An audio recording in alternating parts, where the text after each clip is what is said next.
반갑습니다. 자, 오늘 제목이 무엇인가요? 오늘 밤 세상과 이별해도 천국 갈 준비가 되셨나요? 라는 제목입니다. 이 제목은요, 호주 시드니라는 곳에서 어떤 목회자님께서 전도했던 내용입니다. 오랫동안 전도했는데 자기를 통해서 구원받았다고 말한 사람이 없어서 실망했는데 나중에 보니까 런던에서 또 유럽에서 미국에서 여러 곳에서 자기 얘기를 간증하면서 그래서 자기가 예수님을 믿게 됐노라고 고백한 것을 들으면서 그가 도전을 받고 내가 헛수고는 안 했구나. 이렇게 죽음을 준비하고 하나님의 심판에 대해서 준비하도록 외친 것이 잘한 일이구나 하는 것을 간증하고 있습니다. 여러분들이 이 죽음에 대해서 준비하고 하나님께서 말씀하신 이 복음을 여러분들의 것이 되어서 똑같은 은혜가 하나님께 복을 받는 기쁨이 여러분들의 것이 되는 밤이 되셨으면 좋겠습니다. 여러분, 사람은 누구나 다 죽습니다. 이 세상에 한번 태어나면 이 세상을 언젠가는 이별하게 돼 있습니다. 근데 두 번째 중요한 건 뭐냐면 이 세상에서 태어났다가 언젠가 죽는 건 맞는데 언제 죽을지 몰라요.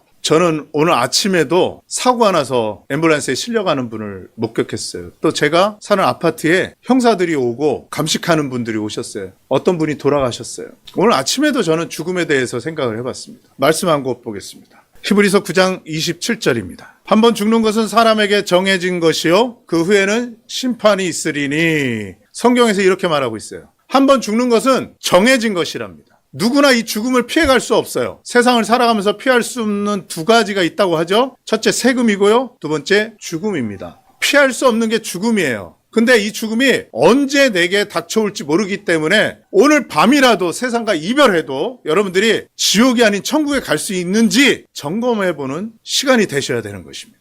저는 오늘 아침에도 죽음을 목격하면서 하나님께서 이것을 다시 한번 생각하도록 하시는구나 감사했습니다. 우리 주변에 항상 내 옆에 이 세상과 이별하는 사건이 내 옆에 있다라는 것이에요. 사람들이 죽는 것을 뭐라 그러죠? 돌아가셨다고요. 돌아가셨다라는 말은 뭐예요? 원래 있던 자리로 돌아가는 거죠. 이걸 뭐라 그럴까요? 기소하다. 이 모든 동물들에겐 기소 본능이라는 게 있어요. 기소 본능. 예전에 미국에서요, 법이라는 개 한 마리가 있었는데 가족들하고 여행을 갔어요. 근데 가족들하고 잃어버려서 약 6개월 동안을 4,100km가 떨어져 있는 곳까지 집을 찾아온 사건이 있었습니다. 그래서 이렇게 놀랍게 동물들에게는 귀소 본능이 있구나. 이런 사실에 사람들은 아주 놀란 적이 있습니다. 자, 우리 사진 하나 볼까요? 우리나라에서도요, 백구라는 개가 7개월 동안 길을 헤매다가 주인 집에 찾아온 사건이 있었습니다. 자, 여기 사진에 나오는 푸른바다 거북이라는 짐승이 있죠? 연어가 있습니다. 갈매기가 있습니다. 반달사슴 곰이 있습니다. 이런 짐승들이요, 결국엔 고향으로 돌아와요. 우리도 사람이 나이 들면 고향으로 가고 싶어요, 고향. 자, 그 다음 사진 한번 볼까요? 왜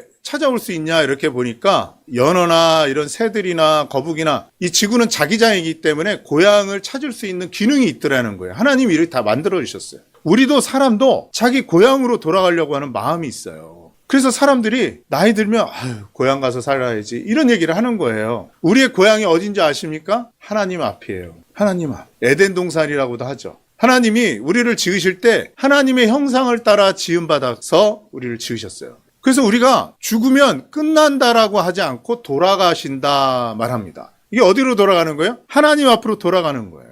우리가 죽음을 생각하면은요, 항상 하나님에 대해서, 심판에 대해서, 죄에 대해서 내가 이렇게 산 것에 대해서 평가받는 결산의 날이 있다라는 생각을 하게 됩니다. 히브리서 9장 27절 다시 한번 볼까요? 한번 죽는 것은 사람에게 정해진 것이요. 그 후에는 뭐가 있다 그랬어요? 심판이 있어요. 죽어서 끝나는 게 아니라 그 후에는 심판이 있습니다. 우리가 하나님 앞으로 돌아가요. 죽음을 통해서. 그 다음에 본능적으로 뭘 하냐면은 우리는 하나님 앞에서 결산받는다. 여행을 하고 결산받는 거예요. 자, 직장 다니시는 분들 한 달 월급 받죠? 한 달 월급이 뭐예요? 수고한 것에 대한 결산이죠. 대학생들 얼마 전에 시험이 끝났어요. 학생들, 그죠? 중간고사 끝났죠? 이제 기말고사 남았어요. 중간중간에 결산을 합니다. 그 다음에 1년 동안 직장 생활하고 연봉제로 자기 능력을 평가받아요. 이 세상은 평가, 결산이라는 게 있어요. 우리가 이 세상에서 살다가 80년, 90년 살다가 본능적으로 하나님 앞에 돌아가면 나는 인생을 어떻게 살았지? 나는 누구이지? 나는 왜 살지? 내가 수없이 많은 지은 죄들은 어떻게 되는 거지? 이 두려움이 있어요. 왜 그러냐? 한 번 죽는 것은 사람에게 정해진 것이고 그 후에는 심판이 있다라는 본능이 우리에게 가르쳐주고 있는 거예요. 우리에게는 귀소 본능이라는 게 있어요. 이것이 동물들에게 있는 것처럼 우리 모두에게도 있습니다. 여러분, 이것에 대해서 심각하게 생각해 볼 필요가 있어요. 넘어갈 일이 아니에요. 모든 동물들에게 있고 우리에게 있어요. 고향 땅에서 살고 싶은 마음, 그것은 곧 우리가 하나님 앞에 돌아간다라는 것이에요. 우리 영혼이. 사람들이요, 젊어서 나는 아직 젊으니까, 나 아직 건강하니까, 그래서 죽는다는 것에 대해서 죽음 이후의 생각을 하지 않습니다. 근데 여러분, 지혜로운 사람은요, 이 세상 사면서도요, 위험의 준비를 잘하죠. 얼마 전에 통계를 내봤어요. 은퇴자들이 가장 후회하는 게 뭔가 조사를 해봤는데 1위가 젊었을 때, 좀이라도 건강할 때 왜 실비를 안 들어놨을까? 왜 실비를 안 들어놨을까? 은퇴하고서 그때는 건강하다고, 젊으니까 실비 들으라고 나중에 되면은 병원비 때문에 의료보험 있으니까 괜찮다고 하면서 안 들었다는 거예요. 근데 제일 많이 후회하는 게 젊었을 때, 건강할 때 실비보험 안 들어놓은 게 제일 후회스럽더라는 거예요. 나이 들어서 은퇴하고서 실비보험 안 들어주니까 다 안 받아준다는 거예요. 이 보험이라는 게 뭐예요? 건강하고 안전할 때 미리 위험에 대비하는 거예요. 저도 지혜롭지 못해서 안 들어놨었어요. 근데 제 사랑하는 누님이 억지로 강제로 들어놨어요. 근데 지금 저는 혜택을 많이 보고 있죠. 이 보험과도 같은 거예요. 지혜로운 사람은요, 미리 안전할 때, 그죠? 건강할 때 준비하는 거예요. 죽음도 마찬가지입니다. 하나님의 심판에 대해서도 마찬가지예요. 여러분, 이렇게 살아있을 때, 내 코로 숨을 쉬고 있을 때, 그래도 내 다리로 걸어 다닐 때, 아직 내가 호흡하고 있을 때, 이런 시간이 있을 때, 여러분, 죽음 이후에 대해서, 그것도 오늘 꼭 준비하셔야 돼요. 왜? 내가 언제 죽을지 모르기 때문에. 이 세상과 언제 이별할지 모르기 때문에.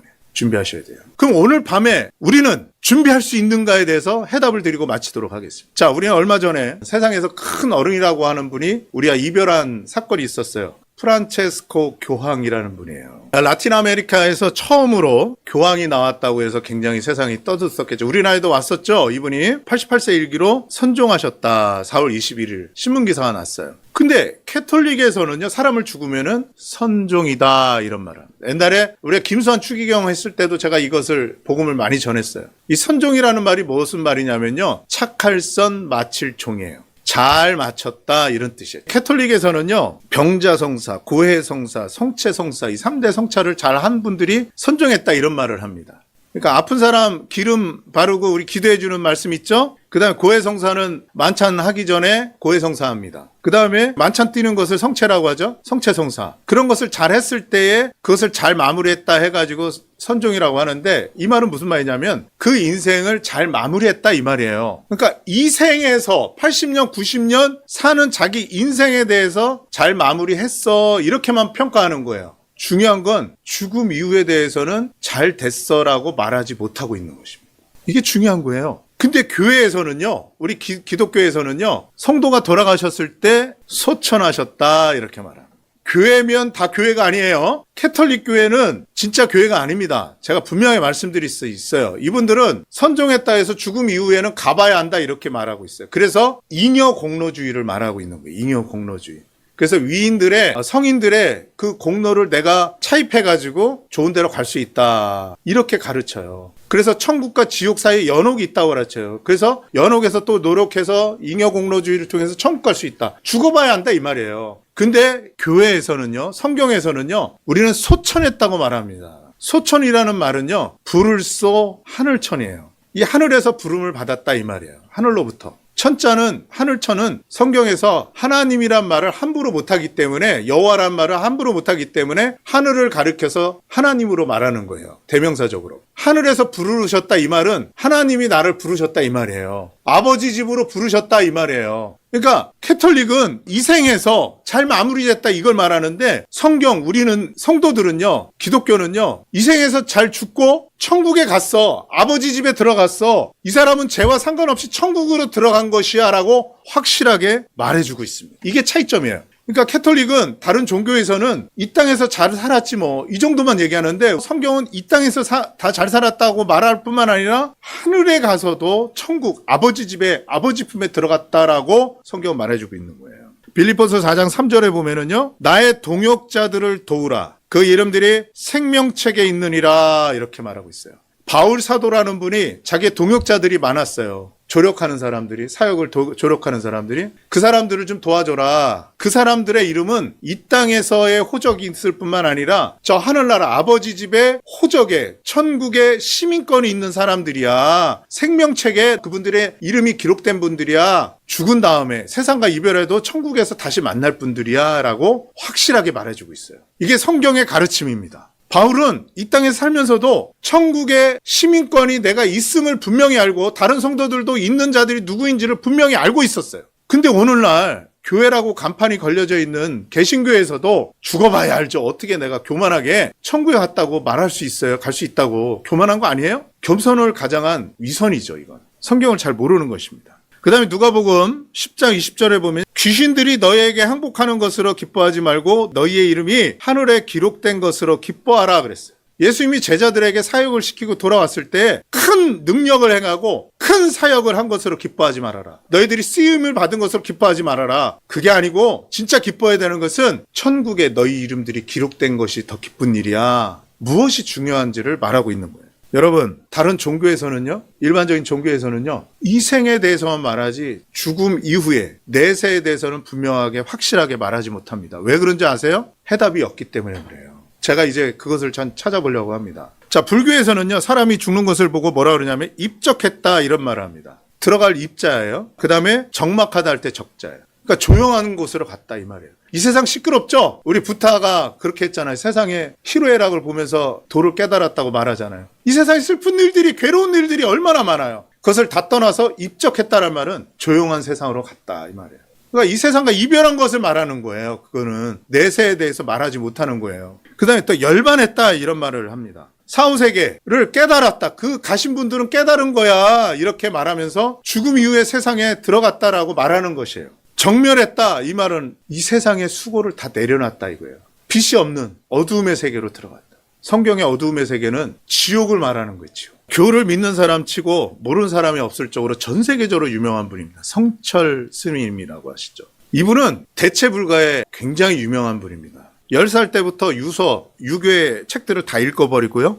독파해버렸어요. 그 다음에 중학교 시절에 철학과 물리, 논리 뭐 이런 것들을 다 섭렵하고 출가를 했어요. 지리산 대원사라는 곳에. 그래서 불교계에서 핵인싸라 그래요. 아주 유명한 분이에요. 그리고 모든 불자들의 존경의 대상이었어요. 근데 이분이 뭐라 그랬냐면요. 자기가 죽기 직전에 자기는 지옥으로 간다라고 유언을 남겼어요. 제가 이거 불교를 비난하려고 하는 게 아니라 이분의 양심 선언을 가지고 말씀드리는 거예요. 성철 스님은요, 어느 정도로 고행을 했냐면요, 제자들한테 잠을 적게 자라, 말을 많이 하지 말아라, 책을 많이 보는 것도 피곤한 거니까 책을 보지 말아라, 간식 많이 먹지 말아라, 돌아다니지 말아라, 그리고 청빈하게 살아라, 소금기 없는 찌 않은 음식을 많이 먹어라. 그러면서 이분이 아주 유명한 행동을 하죠. 장좌불와라. 긴 시간 동안 앉아서 지내고 눕지 않았다. 거의 10년을 그렇게 살았어요. 앉아서 잤어요. 이분은 고행의 극치를 수행하면서 산 분이에요. 더 이상의 있을 수 없을 정도로 엄청난 고행을 하신 분이에요.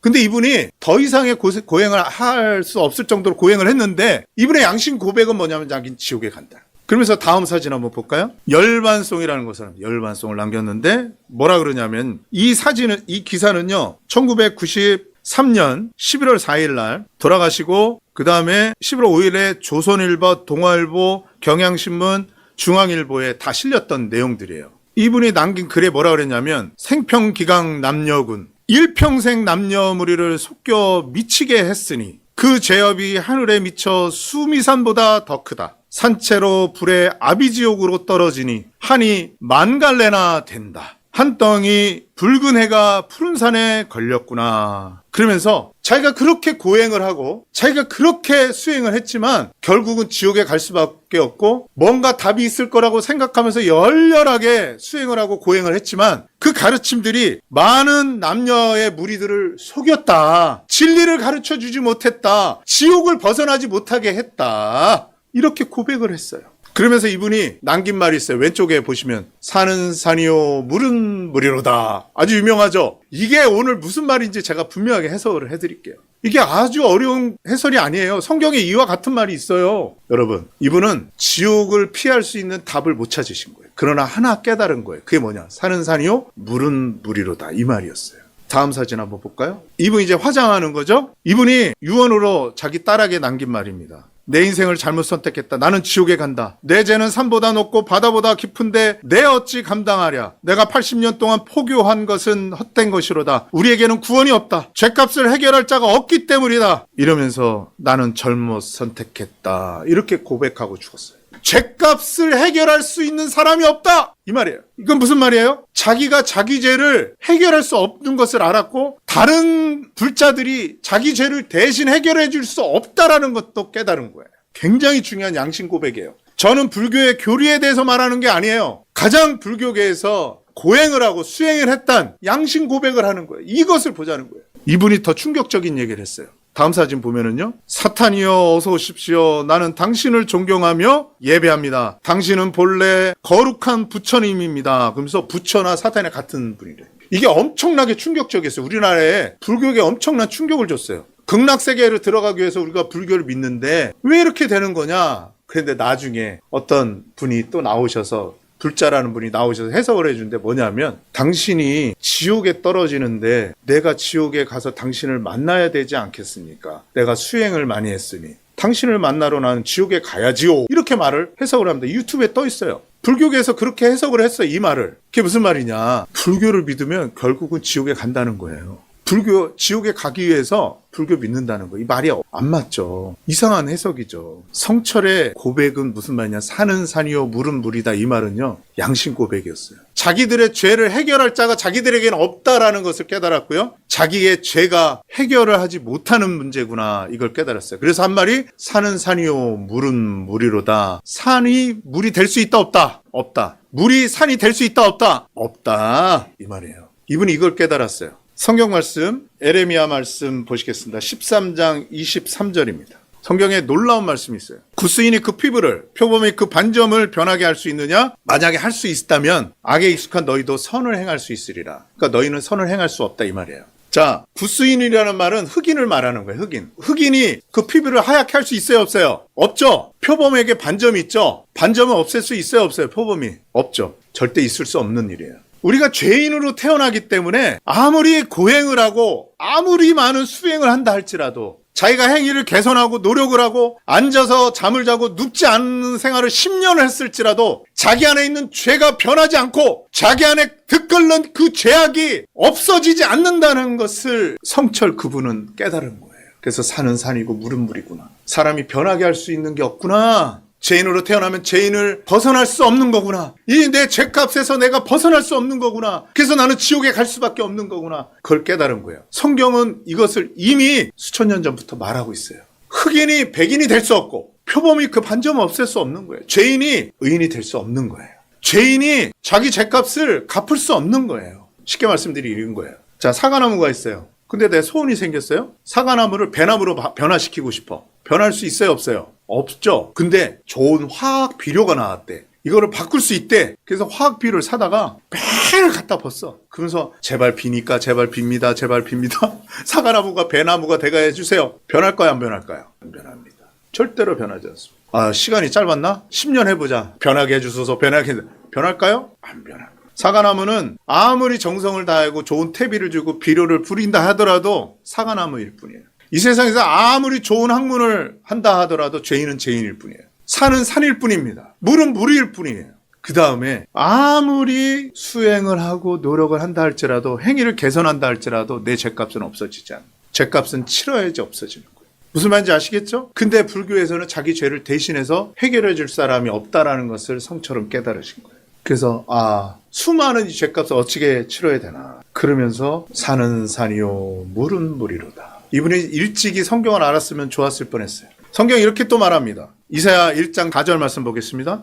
슬프단 범죄한 나라여 허물진 백성이요 행악의 종자요. 우리를 행악의 종자라 그랬어요. 악을 행하는 씨다 이거예요. 종자가 바뀝니까 안 바뀝니까? 여러분들도 텃밭 운영하시는 분들 많죠? 상추 씨를 뿌리면 상추가 나요. 콩을 심으면 콩이 나오는 거예요. 종자는 절대 변하지 않습니다. 우리는 죄인으로 태어나기 때문에 아무리 고행을 하고 카톨릭에서 말하는 고행, 수행을 한다 할지라도, 노력을 한다 할지라도, 정성을 들인다 할지라도, 불교에서 말하는 그 고행을 한다 할지라도 우리가 죄인에서 변하지 않는다는 거예요. 죄값을 스스로 해결할 수 없다라는 것입니다. 그래서 성경은 말하고 있습니다. 로마서 3장 4절에 의인은 없나니 단 한 명도 없다. 단 한 명도 찾을 수가 없다. 다 죄인이다. 이렇게 말하고 있는 거예요. 많은 종교를 아무리 찾아봐도 똑같은 말입니다. 인간들한테 해보라는 거예요. 노력해보라는 거예요. 안 되는 것을 해보라는 거예요. 자기도 안 가봤기 때문에. 갈라디아서 2장 16절에 성경이 이렇게 분명히 말하고 있어요. 사람이 의롭게 되는 것은 행위로 되는 것이 아니다. 예수 그리스도를 믿음으로 되는 거예요. 하나님은요, 왜 다른 종교하고 다르냐면 하나님은 종교가 아니에요. 이 세상을 지으신 창조주께서 말씀하시는 거고요. 이 세상의 왕이시고 이 세상의 주인이신 분이 말씀하시기 때문에 정확하게 말씀하시는 거예요. 여러분, 핸드폰이 있어요. 제가 핸드폰을 사용하고 있습니다. 핸드폰이 삼성에서 만든 걸 쓰고 있어요. 삼성에서 핸드폰을 팔면서 설명서를 주죠. 설명서가 왜 정확한가요? 만든 삼성에서 만들어서 나눠준 거기 때문에 그래요. 왜 성경 말씀이 정확하냐? 인생을 지으신, 인생을 설계하신, 인생의 체질을 아시는 하나님의 말씀이기 때문에 성경 말씀이 정확한 거예요. 근데 왜 불교나 다른 종교에서는 정확하지 않은, 해답이 없는, 정답이 없는 그럴듯한 가짜의 말씀들을 해답이 없는 말씀을 할까요? 왜? 이 세상의 주인이 아니고 이 세상을 설계한 적이 없고 이 세상을 창조한 적이 없고 사람을 만든 적이 없는 우리와 동일한 사람들의 말이기 때문에 그런 것입니다. 이게 중요한 것입니다. 공자의 무덤도요, 석가모니의 무덤도 그대로 있어요. 근데 우리를 위하여 십자가에서 죽으시고 장사 되신 예수 그리스도의 무덤은 비어 있어요. 왜 그런지 아십니까? 부활하신 거예요. 부활하신 하나님이시기 때문에 비어 있는 거예요. 여러분, 이분이 진짜 하나님이시고 이분이 진짜 우리에게 해답을 줄 수 있는 분이에요. 오늘 그분을 만나시기 바랍니다. 자, 그러면 오늘 밤 세상을 이별해도 천국 갈 준비가 되셨나요? 이렇게 물어봤다면 이렇게 말씀하실 수 있어요. 그러면 당신은, 여러분은, 너희들은 해답을 줄 수 있습니까? 천국 가겠다고 오늘 밤이라도 천국 갈 준비를 완료했다라고 말할 수 있습니까? 이렇게 되물을 수 있겠죠? 드릴 수 있습니다. 하나님은요, 구원받게, 죄에서 구원을 받고 지옥에서 구원을 받게 하는 일을 즉각적으로 이루어 주신다고 성경에 여러 차례 말씀하고 계십니다. 자, 우선 구원이라는 말이 무슨 말이냐면요, 위기에서 건짐을 받는 거예요. 자, 집이 불이 났어요. 자, 집안에 있는 사람들 건져내야 돼요. 구원받게 해야 되죠? 그럼 어떻게 됩니까? 즉각적으로 빼내야 되죠. 잘 살아야지, 여러분. 거기서 잘 견뎌야지 구원받을 수 있습니다. 이렇게 말하면 안 되잖아요. 구원이라는 것은 즉각적으로 이루어져야 되는 거예요. 우리가 이 세상에서 아무리 노력해도 내 죄값을 치를 수 없다고 아까 성철이 말했잖아요. 성철. 많은 위인들이 그것을 말했어요. 우리는 죄 문제를 해결할 수가 없어요. 그래서 하나님은 즉각적으로 구원해 주시는 거예요. 이 구원이란 말 자체가 즉각성을 말하는 거예요. 자, 프로야구에서 팀이 위기에 빠지면 수비하는 팀에서 누구를 내보내죠? 구원 투수를 즉각적으로 내보내요. 이게 구원이란 말이에요. 요한복음 5장 24절 보겠습니다. 내가 진실로 진실로 너에게 이르노니 내 말을 듣고 또 나 보내신 이를 믿는 자는 영생을 얻었고 심판에 이르지 아니하나니 사망에서 생명으로 옮겼느니라 그랬어요. 이 말씀의 핵심 포인트는 뭐예요? 믿는 자는 영생을 얻었다 이 말이에요. 완료형이에요. 현재 완료형. 믿는 자는 이미 영생을 얻은 거예요. 즉각적으로. 영생을 얻었다는 말은 뭐예요? 하나님 아버지 집에 들어갈 수 있는 거예요. 즉각적으로. 죽어봐야지 아는 게 아니라 믿는 순간 하나님은 그가 영생에 들어가도록 약속을 해주십니다. 성경에 또 나와요. 이게 구원이에요. 다른 데처럼 아까 성철이 고백한 것처럼 10년을 앉아서 자고 누워보지도 않았음에도 산은 산이요 물은 물이다. 자기가 개선되지 않고 죄값이 해결되지 않는다라는 것을 고백한 것처럼 많은 종교들은 그렇지만 성경은 하나님은 우리의 창조주이시고 우리의 참된 구원주이시기 때문에 믿는 즉시 영생을 얻는다고 말해 주시고 그 다음 뭐예요? 사망, 죽음에서 멸망에서 지옥의 형벌에서 생명으로 건짐을 받는다. 옮겼다. 이것도 완료형이에요. 즉각적으로 옮겨지는 거예요. 믿는 즉시 하나님 뭘 중요하게 보시냐면 여러분들의 믿음을 보시는 거예요. 믿음이라는 건 뭐예요? 믿습니다 이게 아니고요. 하나님이 보내신 예수 그리스도 그리고 그분을 아버지를 믿는 거예요. 의지하는 거예요.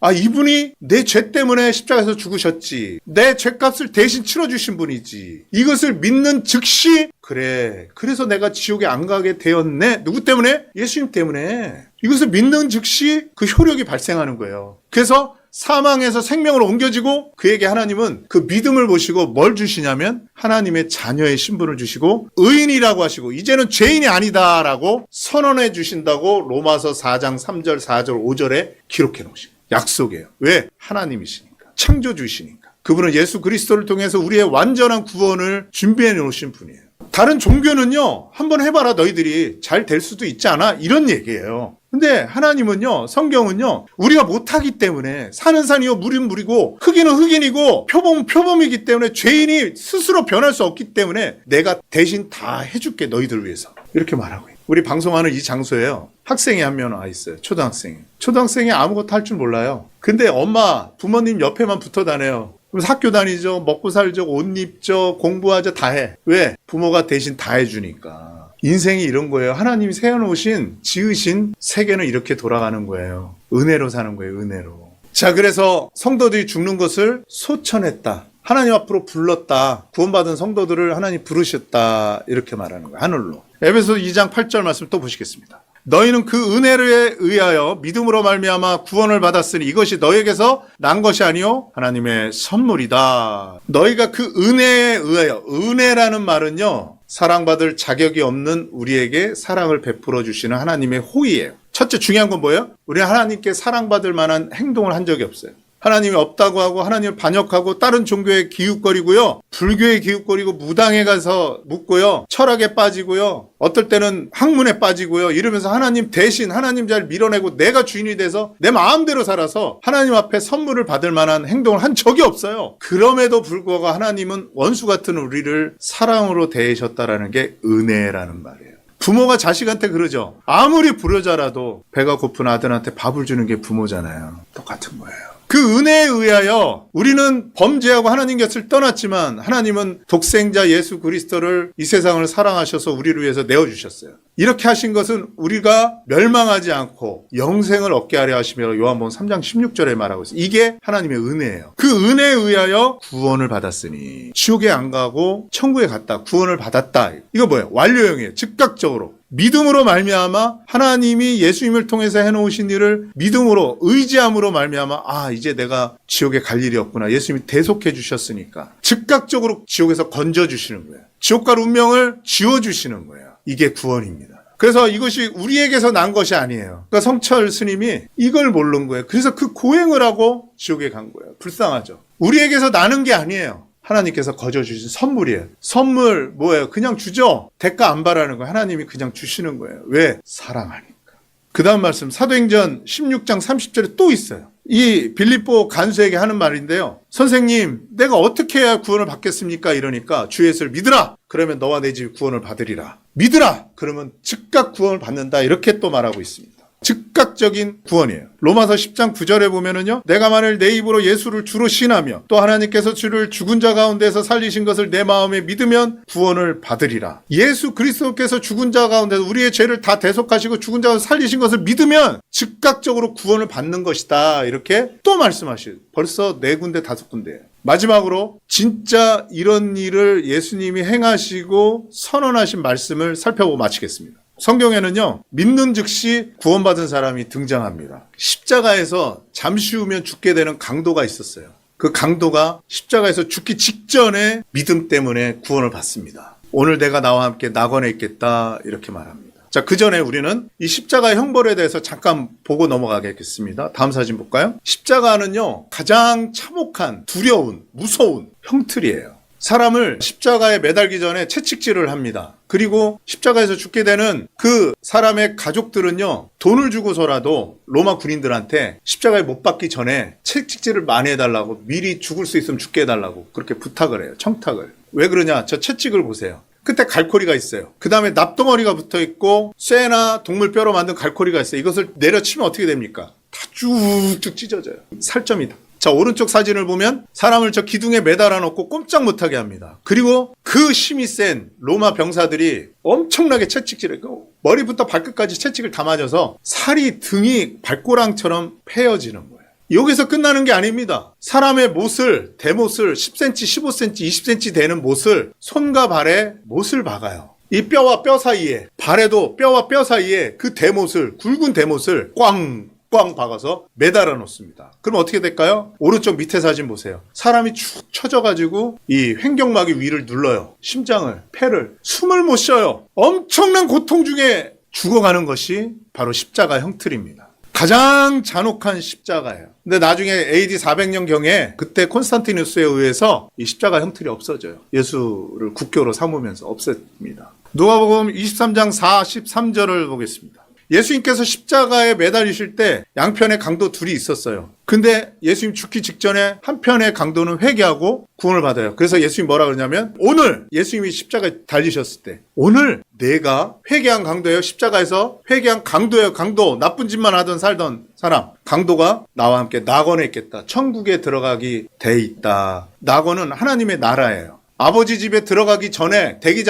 대기장소. 이 말씀을 봐도 보여요. 강도가 평생 악한 짓을 하고 평생 죄를 짓고 의라고는 관계가 없는 그런 삶을 살았을지라도 예수 그리스도가 누구신지를 분명히 알고 그가 믿고 의지했을 때 예수님이 약속해 주십니다. 오늘 오후에 있다가 잠시 후면 죽은 다음에 너가 나와 함께 낙원에 있을 거야. 지옥에 안 가는 거예요. 구원받은 거예요. 즉각적인 구원을 말해주고 있는 거예요. 그러니까 오늘 밤에라도 여러분들이 예수가 누구인지를 분명히 알게 되면 천국으로 입성하는 거예요. 그 시민권이 바뀌는 거예요. 자, 왜 그렇게 됐는지 보겠습니다. 처음에 십자가의 강도가 양쪽에 매달려 있을 때는요. 마태복음 27장 38절을 보겠습니다. 44절하고. 이때 예수와 함께 강도 둘이 십자가에 못 박혀니 하나는 우편에 하나는 좌편에 있더라. 여러분들 주목해 주세요. 지금부터 굉장히 중요합니다. 처음에 강도 둘이 있었는데 오른쪽 왼쪽에 있었어요. 그 다음에 44절에 보면요. 함께 십자가에 못 박힌 강도들도 이와 같이 욕했다 그랬어요. 양쪽의 강도가 다 예수님을 욕했어요, 처음에. 그러다가 변화가 일어나는데 누가복음 23장 39절에 보면은 달리는 행악자 중 하나는 계속 비방했어요. 예수님 욕했어요. 근데 다른 하나는 욕하지 않았다는 얘기예요. 왜 욕하지 않게 됐을까요? 예수님이 그 무서운 십자가 형틀에 매달려 있는데 누가복음 23장 34절에 이 말씀을 하십니다. 십자가에서 죽어가면서 아주 유명한 얘기죠. 도저히 인간이라고는 할 수 없는 말씀을 예수님이 십자가에서 죽음을 앞두고 하시는 거예요. 인간이라면 할 수 없는 말씀을 하시는 거예요. 그 고통 중에 양손에 못이 박혀서 채찍질로 온몸에 피투성이 되고 물이 다 쏟아지고서 숨이 껄떡껄떡거리면서 죽어가고 있는데 역사 자료들을 보면요. 십자가에서 죽어가는 강도들은요. 생전 들어보지도 못한 욕을 쌍욕들을 하고 죽는답니다. 자기 부모를 저주하고 자기를 저주하면서 엄청난 고통 중에 괴로워하면서 죽는답니다. 근데 예수님은 뭐라 그러시냐면요. 욕을 하지 않아요. 아버지여 기도하세요. 중보기도를. 저들을 용서해 주시옵소서.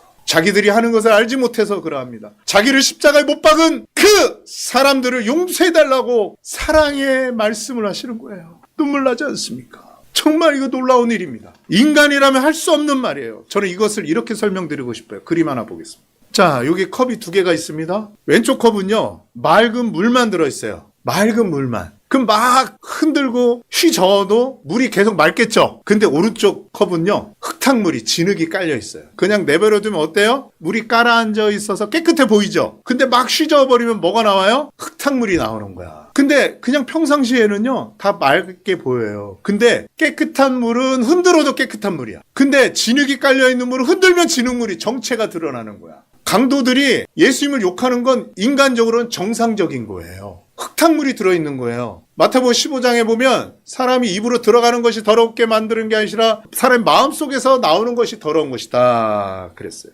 로마서 3장 13절에 보면은요. 저희 목구멍은 열린 무덤이라. 인간이 죄악성을 말하는데 우리의 이 목구멍이 열린 무덤이래요. 무덤은 뭐예요? 사람이 죽어서 시신이 보관된 장소죠. 사람이 썩으면 냄새가 그렇게 고약하다면서요. 그래서 향 피우잖아요. 중화시키려고. 근데 무덤이 열려있대요. 더럽고 썩는 냄새가 난다는 거예요. 목구멍이. 우리 여러분 욕하는 거 보세요. 여러분 깜짝깜짝 놀랄 때 있지 않아요? 내가 어떻게 이런 욕을 할 수 있을까? 이런 적 한 번도 없으셨어요? 우리 안에 그런 더러운 것들이 있다는 거예요. 거짓말을 왜 해요? 내 안에 거짓이 가득 차 있기 때문에 거짓말이 나오는 거예요. 여러분들은 착하게 사세요? 화내도 허허허허허 나 한 대만 더 때려주세요. 그래요? 절대 그러지 못합니다. 우리 안에 더러운 것이 거짓이 있고 악이 있고 썩어가는 더러운 것들이 있기 때문에 화가 나면 그게 쏟아져 나오는 거예요. 강도들이 예수님을 저주하고 욕한 건 당연한 거예요. 인간적으로. 근데 예수님은 어떻게 하셨어요? 자기를 못 박은 사람들을 용서해달라는 기도를 하셨어요. 예수님에겐 사랑이 나왔어요. 원수를 사랑하는 사랑이 나왔어요. 예수님 원수를 사랑하라 그랬잖아요. 막 흔들어 제껴도 흙탕물이 안 나왔어요. 예수님은. 그건 무슨 말이에요? 예수님에게는 본래 흙탕물이 있었다 없었다? 예수님에게는 본래부터 흙탕물이 없었다는 거예요. 우리에게는 본래부터 흙탕물이 있었던 거예요. 예수님에게는 본래부터 흙탕물이 없었던 거예요. 죄가 없는 분이에요. 죄와 상관없이 태어나신 분이에요. 이게 중요합니다. 예수님의 특징이 뭔지 아십니까? 세 가지 특징만 말씀드릴게요. 첫째, 성령으로 잉태된 분이에요. 우리는 다 사람의 씨를 받아서 태어났죠? 근데 예수님은 사람의 씨를 받지 않고 성령으로 잉태되신 하나님이에요. 두 번째, 일평생 살았는데 범죄하지 않았어요. 예수님 스스로가 요한복음 8장에 보면은 너희들 중에 누가 나에게서 죄를 찾을 수 있겠느냐 이렇게 말했어요. 아무도 못 찾았어요. 지금 강도가 아까 뭐라 그랬습니까? 예수님은 행한 것이 옳지 않은 것이 없다라고 말했어요.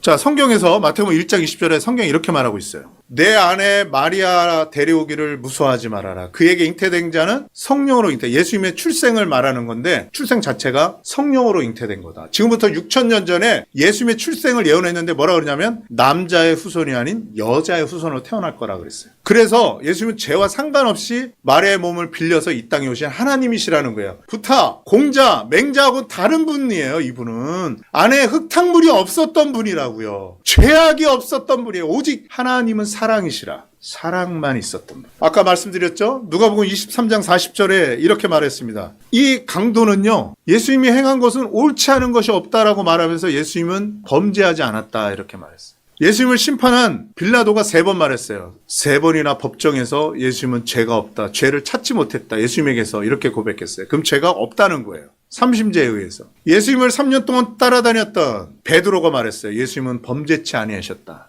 예수님의 위대한 사역자 사도 바울은 그는 범죄치 아니했다고 고백했습니다. 예수님을 팔아먹었던 배신자 가룟 유다도 내가 죄 없는 분의 피를 팔았도다. 잘못을 뉘우쳤어요. 누가복음 23장 41절 보겠습니다. 40절에서는요, 강도가 중요한 것을 깨달은 거예요. 우리는 동일한 강도짓을 했기 때문에 이렇게 죽는 거야.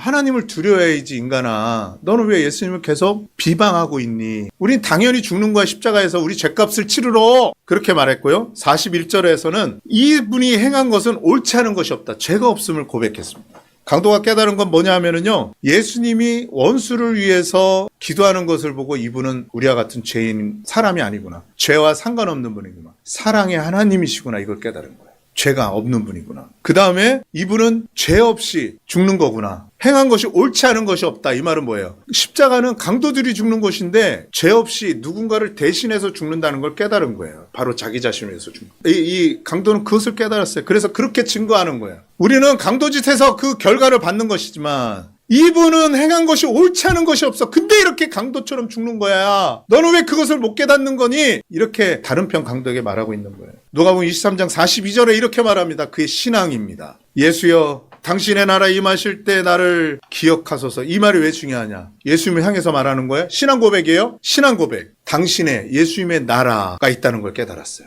다시 말해서 예수님은 하나님이시며 하나님 나라 왕국의 왕이시고 만왕의 왕이시라는 것을 깨달은 거예요. 왕이 죽는구나. 자기를 위해서 죽는 걸 깨달은 거예요. 여러분, 인류 역사 중에 대통령이, 왕이, 국민을 위해서 자기 목숨을 던진 왕이 있습니까? 대통령이 있습니까? 에이브라함 링컨이 제일 존경받는데요. 미국에서 노예 해방해줬다고 존경받는 거예요. 세종대왕을 최고의 왕으로 꼽죠. 가난한 백성들, 무식한 백성들에서 한글 창제하고 추구기 만들어서 잘 살게 해줬잖아요. 이 정도만 해도 열렬히 존경합니다. 근데 예수님은 어떤 분이시냐면요, 왕이에요. 나라를 갖고 있는 만왕의 왕이시라고요. 이 강도가 그걸 깨달았어요. 왕이라는 것을, 만왕의 왕이시고 창조주라는 것을 깨달은 거예요. 그 주권자가 죄가 없는데 죄인된 우리를 위해서 죽네? 왕이 우리를 위해서 죽네? 어떻게 이런 일이 있을 수 있을까? 이걸 깨달은 거예요, 여러분. 부처님이 여러분들을 위해서 죽으셨습니까? 공자가 여러분들을 위해서 죽으셨습니까? 어떤 대통령이라도 죄인된 우리를 위해서 죽은 적이 있습니까? 없어요. 근데 예수님 왕이신데, 나라의 주권자신데, 그 주권이 살아있는데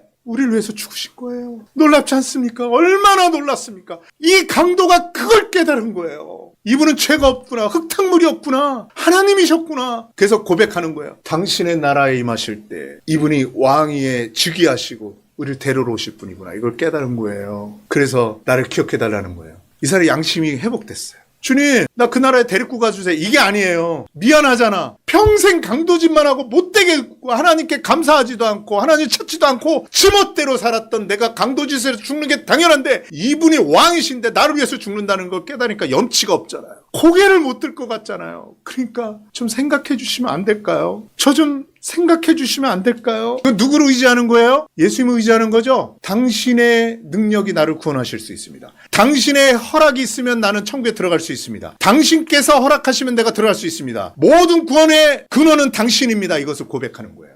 여러분, 이럴 때 예수님이 약속하셨습니다. 누가복음 23장 43절, 오늘 내가 나와 함께 낙원에 있겠다. 이게 약속이에요. 예수님 다른 거 보는 거 아니에요. 예수님이 왕이신데요. 정말 선한 왕이에요. 그래서 자기 백성을 사랑하셨어요. 목숨까지 내어주신 분이에요.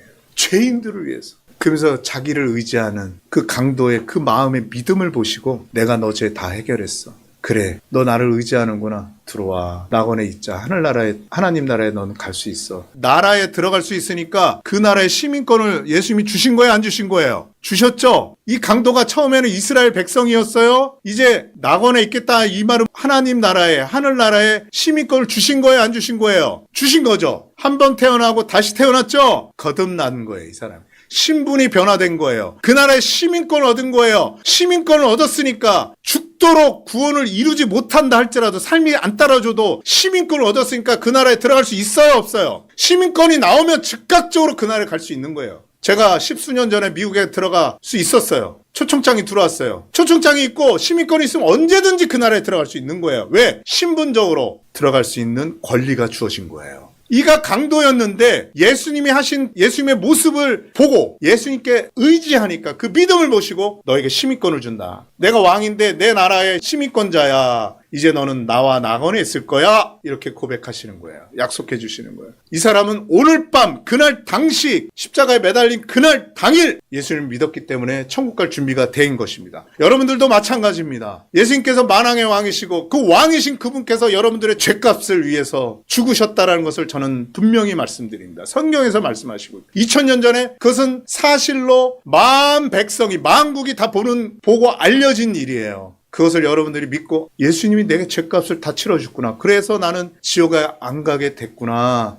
감사하네. 누구 때문에? 예수님 때문에. 그럼 예수님이 그 믿음을 보시고 여러분에게 아버지 하나님의 나라, 그 하늘나라, 천국의 시민권을 드릴까요? 안 드릴까요? 드리는 거예요. 그러면 천국에서 예수님을 만날 수 있습니까? 없습니까? 있는 거예요. 성철 그분이 이걸 깨달으셨어야 되는. 종교에 속은 거예요. 자, 그래서 성경의 마지막으로 이 말씀 보고 마치겠습니다. 마태복음 18장 3절 4절에 이렇게 말하고 있습니다. 진실로 너에게 이르노니 너희가 돌이켜 어린아이와 같이 되지 아니하면 결단코 천국에 들어가지 못하리라. 그러므로 누구든지 이 어린아이와 같이 자기를 낮추는 사람이 천국에서 큰 자니라. 어린아이가 천국에 가는 거예요. 어린아이라는 말은 무슨 말이냐면요. 무능력자를 말하는 거예요. 무능력자. 관용어입니다. 아무 능력, 평생 강도짓만 하고 선하고 상관이 없어. 이렇게 하나님 앞에서 악행을 했다 할지라도 어린아이가 돼서 어린아이가 부모 백 믿고 살죠. 부모님 은혜 때문에 살죠. 그런 것처럼 하나님이 나를 위해서 다 해놓으신 그 구원의 능력을 의지하면 어린아이라도 천국에, 무능력자라도 천국에 갈 수 있는 거예요. 우리가 다 죄 때문에 고민하죠. 이럴지라도 내 능력은 아니지만, 내 능력은 없을지만 예수님의 그 능력, 십자가의 능력을 의지하고 우리는 천국의 주인이 되는 거예요. 자, 우리 하나님께 감사의 박수 한번 올려드릴까요? 감사합니다. 네, 자, 우리 함께 기도하시겠습니다.